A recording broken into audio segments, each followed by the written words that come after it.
చేపల పులుసు టేస్టీగా చిక్కగా నీచు వాసన లేకుండా చాలా రుచిగా రావాలంటే ఈ ప్రాసెస్లో చేస్తే చాలా బాగుంటుంది. ఫస్ట్ అయితే మంచిగా శుభ్రంగా కడుక్కున్న కొరమీన్ చేపలు 1 కేజీ తీసుకున్నాను. అందులోకి 1.5 టేబుల్ స్పూన్ కారం వేసుకుంటున్నాను. మాది కార పొడి ఎక్కువ కారంగా ఉంటుంది కాబట్టి 1.5 టేబుల్ స్పూన్ వేసుకుంటున్నాను. వేయించిన జీలకర్ర మెంతి పొడి 1/2 టేబుల్ స్పూను, పసుపు, గరం మసాలా వేసుకోవాలి. కారం మామూలుగా ఉంటే 2 టేబుల్ నుండి 3 టేబుల్ స్పూన్ దాకా వేసుకోవచ్చు. తగినంత ఉప్పు వేసుకోవాలి. వేసుకొని అల్లం వెల్లుల్లి పేస్ట్ వేసుకోవాలి. వేసుకున్నాక ఉల్లిగడ్డ 1 మీడియం సైజుది ఇట్లా కాల్చుకోవాలి.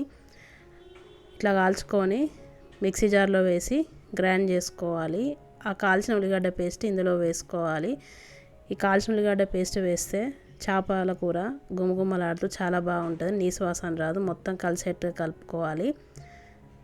మంచిగా ఇట్లా కలుపుకోవాలి. వేయించిన ధనియాల పొడి వేయడం మర్చిపోయాను, అందుకే మళ్ళీ వేసుకుంటున్నాను. వేయించిన ధనియాల పొడి వేసుకొని కలుపుకోవాలి. ఇట్లా కలుపుకొని పక్కన పెట్టుకోవాలి. తర్వాత పల్లి నూనె వేడయ్యాక ఉల్లిపాయ ముక్కలు, పచ్చిమిర్చి వేసుకొని వేయించుకోవాలి. ఉల్లిపాయ రంగు మారేంత వరకు వేయించుకోవాలి. అప్పుడే టేస్ట్ బాగుంటుంది. తర్వాత ఇందాక మ్యారినేట్ చేసి పెట్టిన ఫిష్ ఇందులో వేసుకొని కొంచెం మసాలా మిగిలిపోయింది కదా, అందులో చింతపండు రసం పోసుకొని కలుపుకొని ఇందులో వేసుకోవాలి. వేసుకొని పులుసుకు తగ్గట్టుగా నీళ్ళు పోసుకోవచ్చు. నేను 1 గ్లాస్ వాటర్ పోసుకున్నాను. పోసుకొని కలుపుకోవాలి. స్టార్టింగ్ గంట పెడితే ఏం కాదు, కాకపోతే చేపలు ఉడికేటప్పుడు గంట పెట్టద్దు, చేపలు ఇచికిపోతాయి.